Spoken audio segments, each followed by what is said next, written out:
वक्त करता है परवरिश बरसों, हादसे अचानक नहीं होते।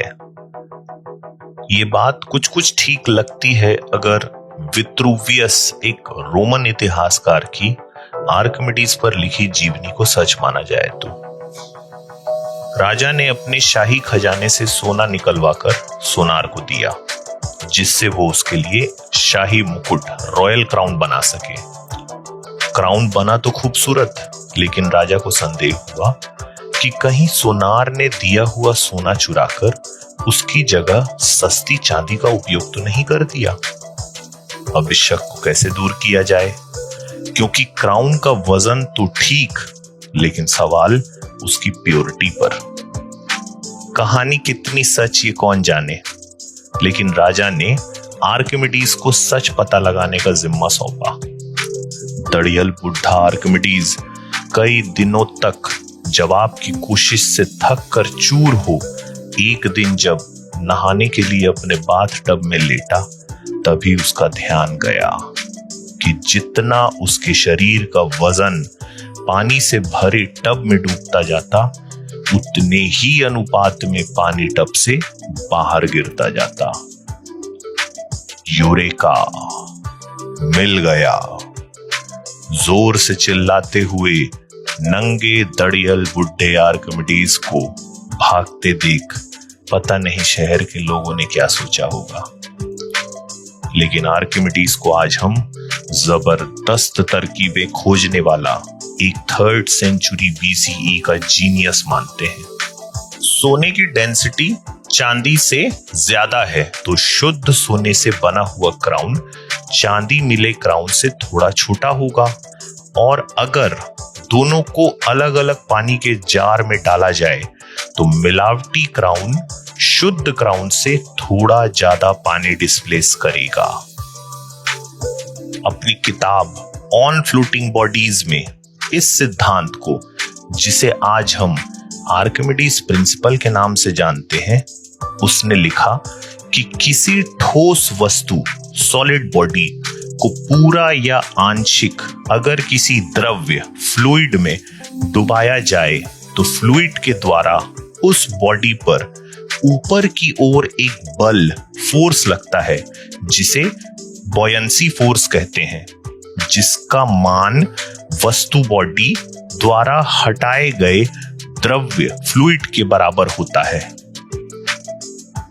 अजीब से सुनाई देने वाले इस एक फॉर्मूले की बदौलत आज इंसान हजारों टन वजनी शिप और सबमरीन से उन नीले समंदरों पे राज करता है जहां एक छोटा सा पत्थर डूब जाता है।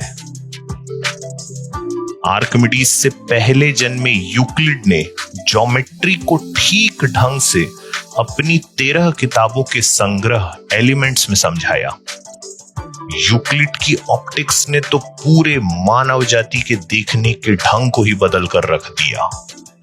देखना, विजन को ज्योमेट्री के साथ जोड़ते हुए यूक्लिड ने लिखा कि विजुअल रेज आंख से ऑब्जेक्ट की तरफ जाती हैं, और अलग अलग दिखने वाले ऑब्जेक्ट्स दरअसल इस तथ्य से निर्धारित होते हैं कि विजुअल रेज उन पर कैसे पड़ रही है। 300 BC में विजन को मैथमेटिक्स से पहली बार जोड़ने वाला ग्रीस का यूक्लिड वो परंपरा शुरू कर रहा था जिसे टॉलमी और फिर आइजैक न्यूटन आगे ले जाने वाले थे। यूक्लिड के मरने के 700 साल बाद प्रोक्यूलस ने आज यूक्लिड के बारे में प्रचलित एक कहानी लिखी। अलेक्जेंडर की फौज के पूर्व जनरल इजिप्ट के राजा टॉलमी द फर्स्ट ने एलिमेंट्स को समझने की नाकाम कोशिश की। जब समझ नहीं पाया तो यूक्लिड से पूछा कि क्या इसे समझने का कोई आसान रास्ता है। यूक्लिड ने हंसते हुए कहा कि ज्योमेट्री को समझने का कोई शाही रास्ता नहीं होता। आर्किमिडीज ने भी यूक्लिड की ज्योमेट्री का इस्तेमाल पानी को नीचे से ऊपर चढ़ाने वाले पंप और न जाने कितने अलग अलग प्रकार के लीवर्स बनाने में किया। लेकिन आर्किमिडीज ने कुछ इससे भी बड़ा किया। प्लेटो के लिए मैथमेटिक्स का महत्व तो था, लेकिन सिर्फ तभी तक जब तक बाहरी दुनिया के बारे में मैथ्स को न जोड़ा जाए। अपनी किताब रिपब्लिक में प्लेटो ने अरिथमेटिक और ज्योमेट्री को एक इंसान के बदलाव का साधन माना, जिससे उसे आइडियल फिलॉसफी का ज्ञान मिल सके। उसे सिर्फ मैथ्स के बल पर हासिल ज्ञान पर संदेह था। एस्ट्रोनॉमी से इसलिए उसकी दूरी भी थी। वो एस्ट्रोनॉमर्स के कैलकुलेशन का सम्मान तो करता था, लेकिन ये नहीं मानता था कि वो इस लायक हैं कि यूनिवर्स के सच को जान सके। लेकिन आर्किमिडीज ने इस पूरी बात को सिरे से नकार दिया। उसने ज्योमेट्री का इस्तेमाल यूनिवर्स को समझने के लिए किया। परिणाम आज हमारे सामने है। अपने क्रांतिकारी लेख द सैंड रेकनर, रेत का गिनतीकार में आर्किमिडीज ने उस वक्त की प्रचलित मान्यताओं को हिला देने वाला सवाल पूछा। यूनिवर्स कितना बड़ा है? इसे कितने रेत के कणों से भरा जा सकता है? क्या यूनिवर्स को नापा जा सकता है? इस सवाल की जमीन तैयार करने उसने सामोस में जन्मे एरिस्टार्कस की कम प्रचलित बुक को आधार बनाया, जो कहती थी कि सूर्य सेंटर में है और अर्थ उसके इर्द गिर्द घूम रहा है। आज एरिस्टार्कस की ये बुक गुम हो चुकी है, लेकिन आर्किमिडीज की सैंड रेकनर में उसके रेफरेंसेस जिंदा हैं। आर्किमिडीज ने अंदाजा लगाया कि अर्थ का डायामीटर तकरीबन 10 लाख स्टेडिया, आज के 1 लाख मील के बराबर है। यह अंदाजा गलत था, क्योंकि आज हम जानते हैं कि अर्थ का डायामीटर 7,900 मील है। ऐसा ही गलत अंदाजा लगाते हुए उसने यूनिवर्स की साइज बहुत छोटी बता दी, 10 ट्रिलियन मील।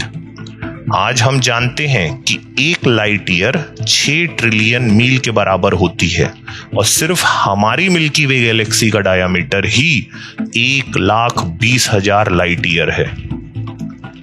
इन गलत अंदाजों को किनारे करके देखा जाए तो आर्किमिडीज की उपलब्धि इतने बड़े नंबर्स को पहली बार इन्वेंट करने की थी।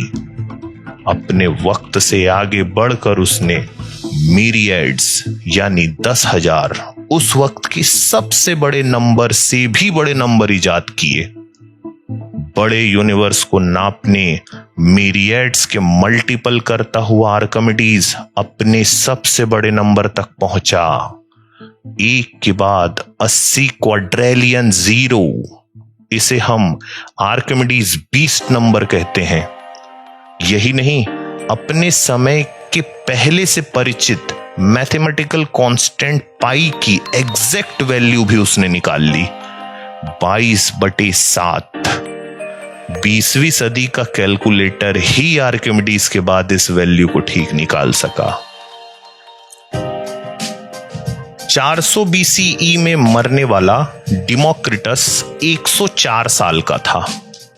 देवताओं पर गहरे विश्वास करने वाले, लेकिन फिर भी अपने शिष्यों को सब कुछ एटम से बना हुआ है और जहां एटम्स नहीं है वहां खालीपन है समझाने वाले डिमोक्रिटस को जिए जाने की ऊब इतनी गहरी हुई कि उसने बस एक दिन खाना छोड़ दिया। लेकिन उसकी सीख पीढ़ी दर पीढ़ी जीवित रही।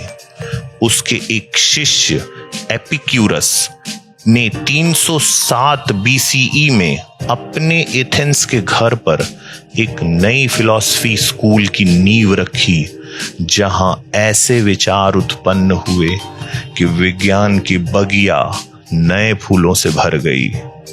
एपिक्यूरस ने कहा, जो कुछ है वो या तो बॉडी वस्तु है या वॉइड एक शून्यता। बॉडी को बनाने वाले एटम्स हैं। ये एटम्स हमेशा से एग्जिस्ट करते आए हैं। न इससे बाहर कुछ है, न इसके बारे में सोचा जा सकता है। हमारे सामने वाली दिखने वाली तमाम चीजें देवताओं की देन नहीं, बल्कि इन एटम्स के उस शून्यता वॉइड में स्पिन करते रहने का कारण अस्तित्व में आई है। लेकिन दुर्भाग्य सोचिए, एपिक्यूरस के लिए इस साइंटिफिक सोच की खूबसूरती का कोई मोल नहीं था। उसे तो बस तलाश थी एटेरेक्सिया, पीस ऑफ माइंड, मन की शांति की, जहां ये एटम्स उस अभागे की किसी काम के नहीं थे। एपिक्यूरस की मौत के 200 साल बाद उसके रोमन डिसाइपल लुक्रीशियस ने अपने गुरु की सीख को एक कविता में बांधा, on the nature of things. Lucretius ने पूरी हिम्मत के साथ कहा कि जब तक इंसान किसी सुप्रीम क्रिएटर, सर्वशक्तिशाली ईश्वर पर यकीन करेगा, तब तक उसका मन अज्ञान के अंधेरों में भटकता रहेगा। लुक्रीशियस अपने वक्त का रिचर्ड डॉकिंस था, या ये भी कह सकते हैं कि रिचर्ड डॉकिंस अपने समय का लुक्रीशियस है। न कोई स्वर्ग है न नर्क, उसने कहा। सिर्फ तार्किक सोच ही इंसान को मन की शांति दे सकती है। लुक्रीशियस के क्रांतिकारी मन ने जैसे ही ईश्वर की धारणा को नकारा, वैसे ही उसने नई आंख से दुनिया को देखना शुरू किया। अपनी किताब डे रेरम नेचुरा में जबरदस्त तर्क के साथ लुक्रीशियस ने लिखा कि ये अर्थ सिर्फ इंसानों के लिए नहीं बनी है, बल्कि इस अर्थ ने हमें और जानवरों को जीवन दिया है। आत्मा अगर है भी तो वो भी एटम से बनी है और शरीर के साथ मर जाती है। जिस चीज का जन्म हुआ उस समय के साथ मरेगी ही।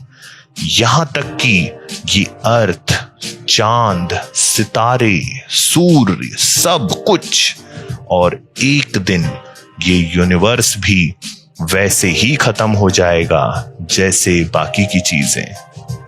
न कोई दुनिया जीवन के बाद की है और न कोई इस दुनिया को चलाने वाला ईश्वर। उस वक्त के विज्ञान के पास लुक्रीशियस के इन दावों को जांचने का कोई जरिया नहीं था, लेकिन सिर्फ अपनी तार्किक बुद्धि और अदम्य साहस के साथ उसने वो शब्द गुनगुनाए जो आज एक मधुर गीत बन चुके हैं। उसकी सोच ने विज्ञान को सींचा। कितनी छलांगे लेता हुआ इंसानी दिमाग अब यूनिवर्स को नापने की बात सोचने लगा था। देवता और मिथकों से बाहर निकलकर अब चांद तारों की बातें हो रही थी। ये बातें जारी रहेंगी।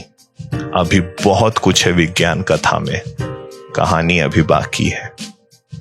बने रहिए।